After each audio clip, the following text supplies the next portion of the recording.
my name is Emily Warren, and today I'm presenting along with my other group members, Elijah Mueller, Mariah Schreiber, Tidexton McMillan, and Cameron Golden. As we started to examine the case study options provided to students, our group decided to study the case Sustaining Dover. Sustaining Dover is a case that examines a city's decision on whether to build a second Walmart, even though some of the land used for the building would be on the city's natural floodplain. This case examined elements such as economic development, sustainability, and environmental factors. However, the more we studied this case, the more similarities we started to see with what is happening in our own community with the possible movement of the Smoky Stadium back to Knoxville from Sevierville. There are many positive outcomes and benefits of moving the stadium. However, there is a huge opportunity for negative impact if this move is not done properly. While there is no doubt that the movement of the stadium will bring economic development, it was the negative impact that the movement of the stadium could have on the city that our group was primarily concerned with. With Knoxville's past history with gentrification and urban development, we feared that these things could happen again if the movement of the stadium is not done well. Therefore, our updated case examines elements such as economic development, gentrification, and sustainable community development. As we began to form our moral perspective, we were centered on this idea of shalom and wholeness within a community. Therefore, our moral perspective considered what it would be like if the movement of the Smoky Stadium is truly centered on bringing community preservation and development to Knoxville, how it could partner with things such as Vice Mayor McKenzie's equity grant and other community leaders to ensure that gentrification against the Black community and other minorities is not repeated. Our solution to this problem is to create a comprehensive solution for wholeness, ensuring that all people are provided with the essential needs such as housing, reliable transportation, educational resources, and pertinent community needs. As we consider these topics, we would now like to invite you to listen to a poem from an Austin East High School that discusses the real impact of gentrification and urban development within a community. Life is good when I am home. I feel most at home in my house. My house is old and creaky, the sink is rusty and leaky. Still, I feel most at home in my house. The floors are scratched and stained, the walls are peeling and grayed, but I feel most at home in my house. My backyard is undermowed and overgrown. My front yard needs TLC, but I want to be clear, you see. I feel most at home in my house. My Dukes is making us food, that part I could not exclude. My brothers are playing with toy cars, making sounds, pretending to be on Mars. I belong here, I feel at home. I don't understand or know who decides who gets to stay and who must go, who chooses the way of my family's fate, who says you can pass here through this gate. I love my house and I don't want to leave. I can't imagine how much I will grieve on the day that the man in the suit might give my family and me the big boot. Houseless but not homeless could be me, kind of like nomads living at sea. Tossed in the rolling waves of the ocean, I'm under the impression and the notion that this might one day be my situation and our exodus will not just be a vacation. I believe this fear is not fake, and if I had one wish I could make, I'd wish to feel home all of the time, 'cause that house on Glenwood Ave is mine. We're all equal and no one is greater, so why should we feel like we have to cater? Our lives matter like yours and theirs and all the rest, and in this world we call home, we should not have to feel like a guest. I know shalom means good, and this means even in the hood. I know shalom means high peace, and that God has no limited lease in his heavenly place that I'll one day call home, never again wandering in the scary unknown. For this exact reason I have hope for tomorrow, and I'll never be forced into worry and sorrow. 'Cause shalom means I'll always be home, and even without a house, I'll never be alone. I carry this hope with me now, and I can tell you this is how. My community, my people, they know my name, and nothing else quite feels the same. This is what it means to feel at home, to know and be known. In this place I get to call home, it is the one true God, it is shalom. In late 2020, news broke that the Tennessee Smokies might be returning to Knoxville. With their lease on the stadium coming to an end in 2024, Boyd Sports LLC began considering bringing the Smokies back to Knoxville. This move would mean that the city would pay for and own the stadium, while Boyd Sports would provide the property for the stadium, bring the team to Knoxville, and fund the first round of private development. However, this move will mean more than baseball. The stadium itself would be available for parties, meetings, receptions, and rectangular sports with comparable facilities hosting between 250 and 350 events a year, with only 70 of those being baseball games. The complex itself would also have a public plaza, and the main concourses would be open on non-game days, making it into a mall-like gathering place. However, this move does not only result in the building of a new stadium. Boyd Sports will be building opportunities for businesses to build around the stadium. It is expected, though, that this first round of private development will only be the beginning. It is expected that the Smoky Stadium will see many businesses form around it. In fact, this is such a big, impactful project that Boyd Sports believes it will result in over 3,000 jobs, $115 million in tax revenue, over $19 million in local earnings, and a total of $1 billion in economic impact in only 30 years. As you can see, if the Smokies move to Knoxville, there will be huge ramifications. However, a lot of that looks positive. It would mean a lot of money for the community and the city, and Knoxville would have a new attraction for both tourists and locals alike. So, what's the problem? What is wrong with economic development? In a word, gentrification. In the 1980s, we began to learn that when cities and neighborhoods are improved by economic development, it often means that the neighbors currently living in those neighborhoods are forced out of their homes. To put it simply, while economic development is usually a good thing for the wealthy and even the middle class, it is often incredibly harmful to lower income residents in the area. Even more tragically, those residents tend to be minorities. Realistically speaking, economic development is only possible because Black people are allowed to suffer, and this is tragic. So let's break it down even more and look at how gentrification actually works. First, we have to ask why gentrification happens, because it can look innocent in its early stages. First, poor urban neighborhoods look really appealing to wealthy and middle-class people because property is cheap. It is often located in areas with good transit, near urban jobs, and areas with historical and cultural character. However, this leads to an influx of new residents in these neighborhoods and results in the real enemy when it comes to gentrification: displacement. Displacement is when residents of a neighborhood are forced out, usually due to rising housing costs and lease non-renewals. So, is this something that could happen in Knoxville? The answer is yes. In fact, it already has. Knoxville Urban Renewal Project began in 1959 and it ended in 1974. The Knoxville Urban Renewal Project was designed to restore ran-down neighborhoods and replace them with affordable housing. The project is separated into 3 projects, such as the Willow Street Project, the Mountain View Project, and also the Morningside Project. All 3 of those projects affected the Black community and black businesses in some way, shape, or fashion. The project targeted 6 specific streets: East Vine, Central, East Main, Willow, Nelson, East Church, and East Clinch.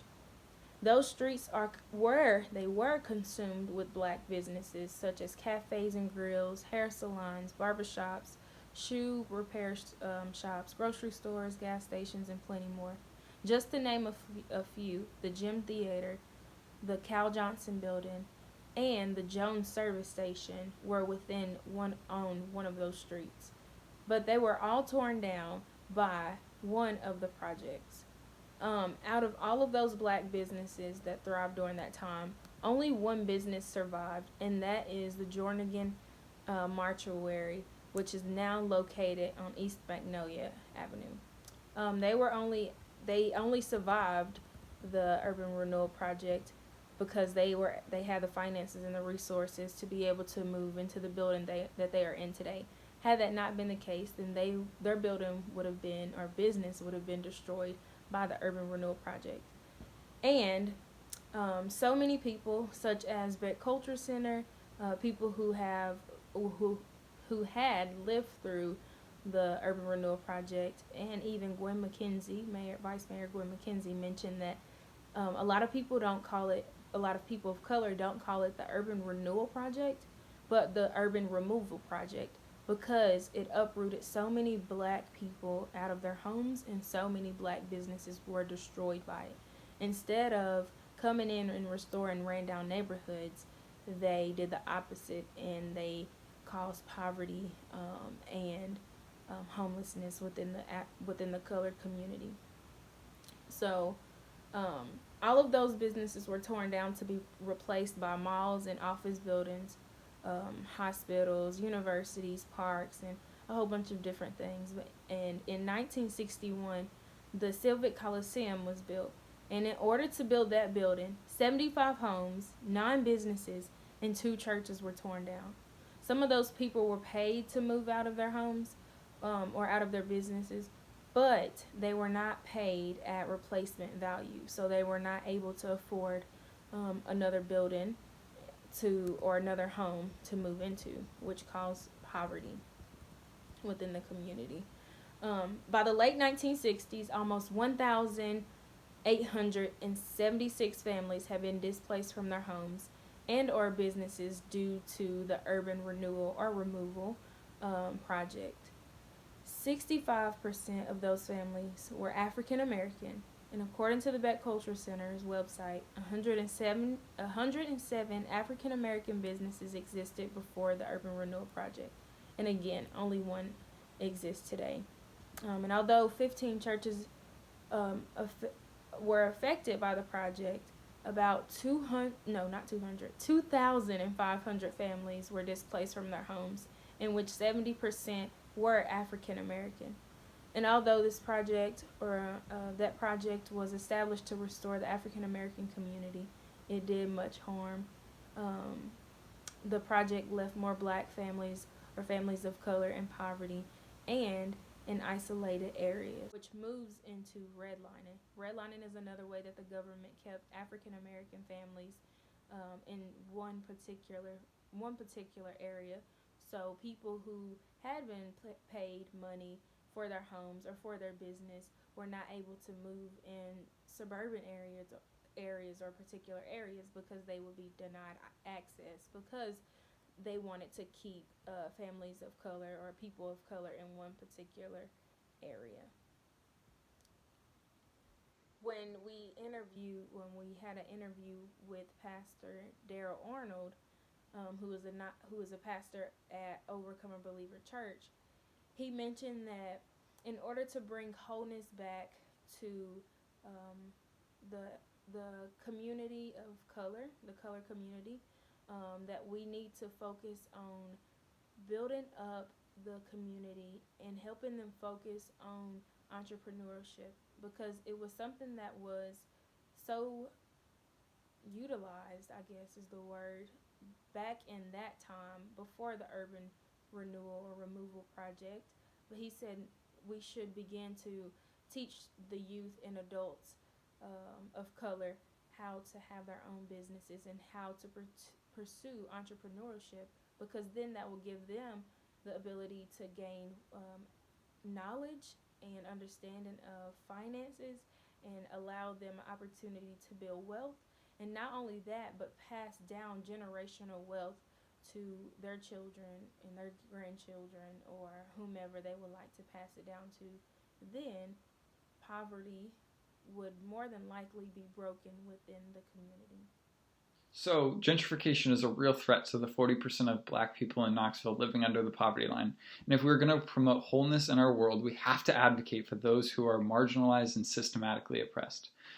So again, if we're assuming the stadium is moving to Knoxville and we know the move is going to have a huge impact on the economy, how then do we ensure that that impact does not hurt current poor and black residents of Knoxville, and they too can reap the benefits that white people and wealthy people are used to receiving? When considering possible solutions for our scenario of the Smoky Stadium moving to Old City Knoxville, our group came to the conclusion that there really isn't any set solution for this scenario. However, our interview with CEO of Boyd Sports, Doug Kirchhoff, we believe the company's solution is the actual moving of the stadium itself into Knoxville, and that they believe that there isn't any potential harm or any problem with this move, especially when considering our minority community which resides in Knoxville. Seldom in the interview also was this community ever mentioned, and Doug never really expressed any sort of concern for them. But according to Boyd Sports, there are reasons to believe that this move could benefit Knoxville economically.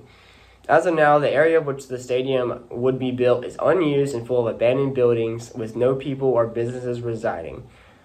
Therefore, this unused space would be put into use, which would have a beneficial economic impact. And not only would Randy Boyd and the Smokies will benefit economically, but so will small businesses, as people would be coming in for baseball games during baseball season, and it would attract more people to the small businesses in the area. As Elijah mentioned earlier, the moving of the stadium would support over 3,000 jobs and bring in over $115 million in tax revenue over 30 years, as well as $91 million in local earnings. This overall will have about a $1 billion economic impact. Thus far, Doug also mentioned that this move has been positively sought, as Boyd Sports conducted a social experiment via social media to find out how the community felt about this move. And out of 11,264 social media interactions, about 90% of them have been positive interactions. So as of now, the area of Knoxville seems to be in large support of this move of the Smoky Stadium into Old City. Additionally, this stadium, is planned to be used for more than just baseball, as Boyd Sports plans to use it for weddings, conventions, meetings, conferences, rectangular sports, and other receptions, and etc. This will also bring in extra revenue that does not solely rely on baseball games to bring in money, and considering baseball is not an all-year sport. The concept of this stadium is for it to be part of the neighborhood of Old City, to be part of the neighborhood. And there is also this plan to bring in an outdoor plaza that will bring a more neighborly feel, and this plaza would also mean that shops and restaurants would be open on non-game days outside the stadium. That would bring sort of like a mall plaza feel to Old City. And this allows for extra revenue to come in during the off-season. And the stadium would be the stadium is going to be some sort of catalyst for this economic development in Old City, Knoxville. However, we as a group believe that this move will not only have a large impact economically in the community of Old City, Knoxville, but there's more ways that the community is going to be affected by this moving of the stadium. And we have came up with a comprehensive solution to attempt to touch on the other large impacts of the moving of the Smoky Stadium.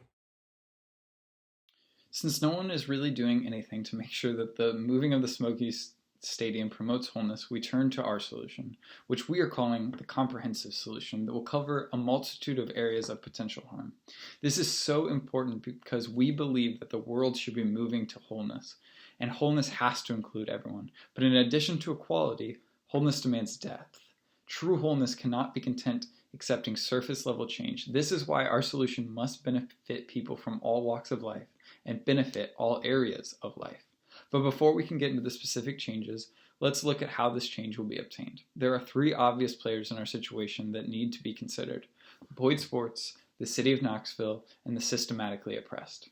As the people in power, it is Boyd Sports and Knoxville's responsibility to ensure that the moving of the Smoky Stadium preserves wholeness for those at risk of suffering the effects of gentrification.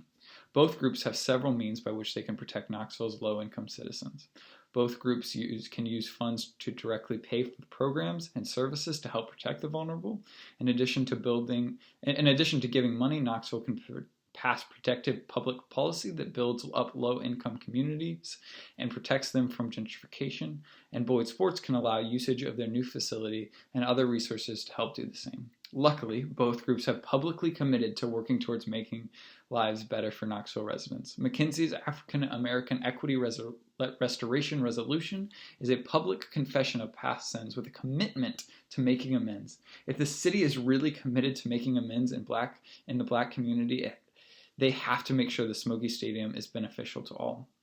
Meanwhile, on Randy Boyd's own website, he claims that he and his wife are devoting the rest of their lives to giving back to the state that has given them so much. If this claim is true, it means making sure all Knoxville residents, even the ones who don't look like Mr. Boyd, are treated equitably and fairly, especially when he is the one making decisions that would have the potential to put them in harm's way.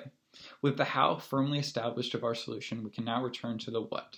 The interview with Matthew Best provided our group with insight onto how the stadium could be influential through its implementation of an educational after-school program.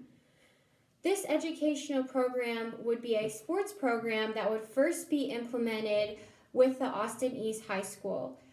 This is where students would be able to come to the stadium several days out of the week after school, and they would be able to learn different aspects of the sport.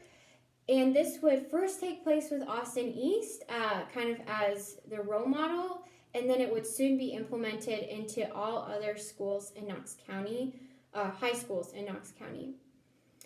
And not only would this create a citywide baseball program that would work to build healthy community, but it would also teach each of the high schoolers valuable lessons such as teamwork, dedication, discipline, and practice, all of which are valuable things that can be taken outside of high school and applied to other areas of life.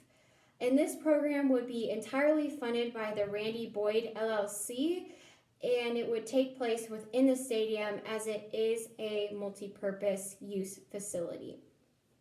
The second program would be an after-school career club. And this program would be designed to train students in job skills 2 hours several times a week after school. Once students have completed this program, they are then eligible to receive a job within the stadium. Some of these jobs may be simply restaurant workers, janitorial staff, or sales associates within the gift shops. However, we would also like to suggest even further positions beyond this for students such as juniors and seniors to be able to have internship programs where they interact with industry professionals in the stadium in things such as sports administration, sales, management, and marketing, and other aspects of jobs that we see presented throughout the stadium, giving them great career experience and work experience that they are able to then take on into their future. We also we're blessed with the opportunity to conduct an interview with the Vice Mayor of Knoxville, Gwen McKenzie. Gwen McKenzie was recently given an equity grant, and she talked about several of her dreams and plans for which she would like to use the grant. One of her main focuses was on youth in Knoxville, and she really wants to work on helping prepare the next generation by giving them the foundation, education, and skills they need to be successful after high school. She identified three areas that we can specifically see a need among the youth. And these include job opportunities, reliable transportation, and financial literacy and understanding.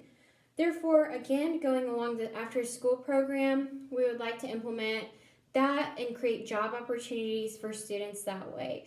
Along with the after-school program, we would love for the stadium to staff or to hire a full-time career counselor that would be dedicated to overseeing the program. And not only that, but that they would work with students to find jobs after high school outside of the stadium if they do not choose to go to college. And if they do choose to go to college, to help them get accepted into universities or other programs that they would like to be a part of after college. The final step would be to increase a financial literacy among the youth or among individuals in Knoxville in general. And this would look like maybe one Saturday out of each month, the stadium would partner with a bank of their choice in Knoxville that would come to the stadium to teach financial literacy classes. And these classes would help to prepare each individual with the understanding they need to make smart choices with their finances. And specifically for the high school students, we would love to see this partnership where each student that gets a job with the stadium then opens a bank account in which their money will be deposited after their work. And this helps the students to not only understand this process, but to begin things such as savings and preparing them for a future where maybe they can buy a car or a home or just have some money stored up for if they decide to go to college. And in conclusion, change in Knoxville can start by directing focus on the youth while they're young, such as Gwen McKenzie informed. If we help the next generation be prepared, they can definitely have a better platform for their future, and the Smoky Stadium could be a huge influential part in this if we see these partnerships come to life. The last part of our comprehensive solution is one that preserves our community and culture of Old City Knoxville.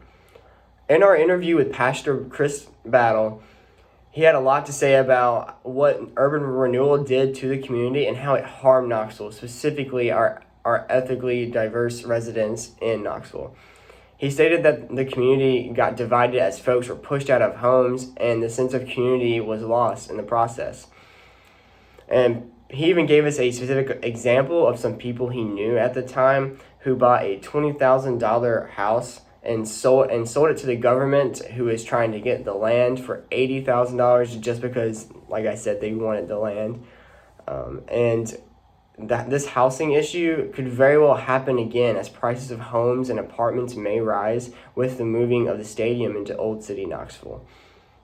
Therefore, we think the city should do its best to take action and protect renters and homeowners during this process, because this would help preserve the community of Old City Knoxville and help history from repeating itself. And this would overall help keep our minorities and our ethically diverse people and residents inside of Knoxville instead of pushing them out like they have been in the past. And Pastor Battle also expressed how people were not as relational as they used to be after this urban renewal process. And people found it difficult to love their neighbors, and including the ones we do not like.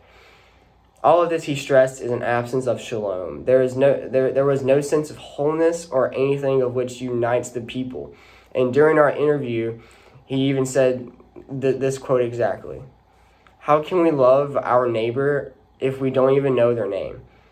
This was very representative of how disconnected the community became after urban renewal here in Knoxville.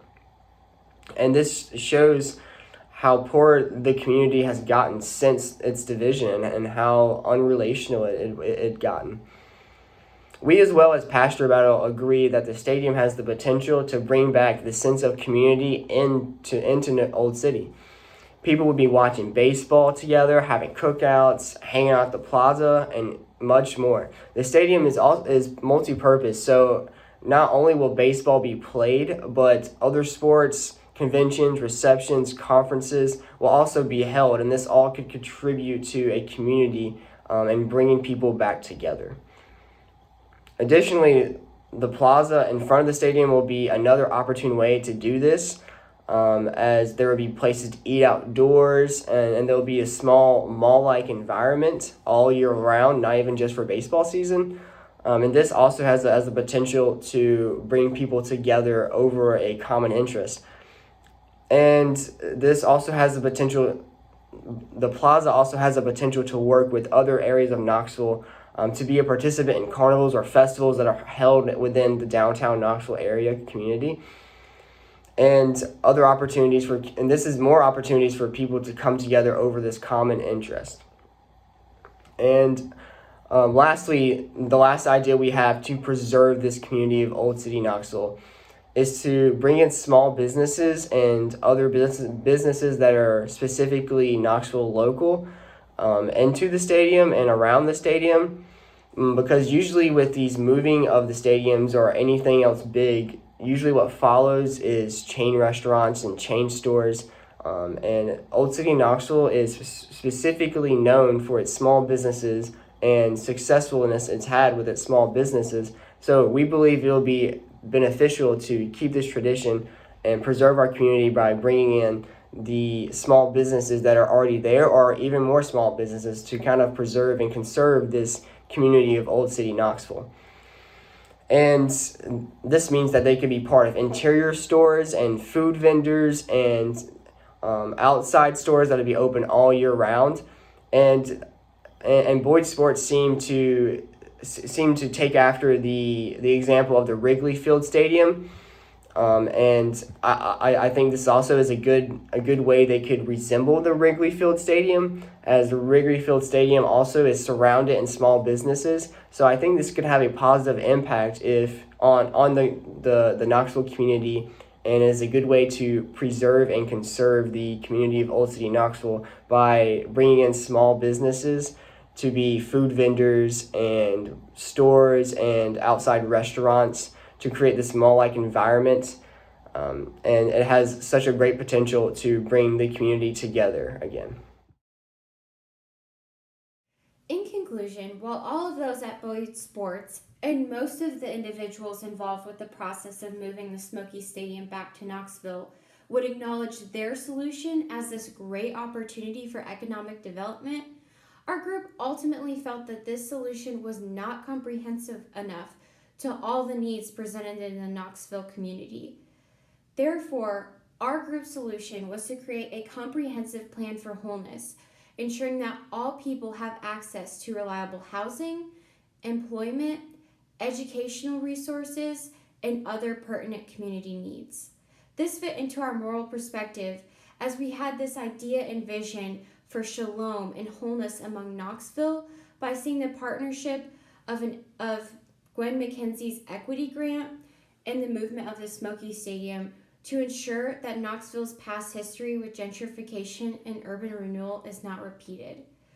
I would now like to turn it over to Mariah to present our group's vision and solution of what we could see the true solution of the moving of the Smoky Stadium to be as our keepsake. The city of Knoxville can flourish from the moving of the Smoky Stadium if done intentionally and carefully. In Knoxville, shalom should mean restoring what once was broken, prioritizing Black and brown lives, businesses, and voices, and creating spaces and programs for marginalized individuals to have equitable and sustainable prosperity. Racial reconciliation is necessary for true unity. This is possible through collaborative efforts, humility, and a strong will to take large strides towards justice.